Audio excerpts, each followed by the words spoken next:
আমরা ফরজ সালাত শেষে ইমামের দিকে তাকিয়ে থাকি কখন তিনি মোনাজাত তুলবেন, কখন তার সাথে আমরা দোয়া করব।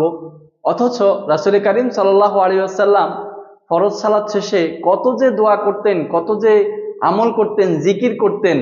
হাত তুলে সাহাবীদেরকে নিয়ে কখনোই মোনাজাত করেননি ফরজ সালাত শেষে। বিশেষ করে আল্লাহ রাসূল সাল্লাল্লাহু আলাইহি ওয়াসাল্লাম দোয়া করতেন আস্তাগফিরুল্লাহ, এই আস্তাগফিরুল্লাহ 3 বার পড়তেন। এরপরে আল্লাহ রাসূল বলতেন আল্লাহুম্মা আনতাস সালাম ওয়া মিনকাস সালাম তাবারাকতা ইয়া যাল জালালি ওয়াল ইকরাম।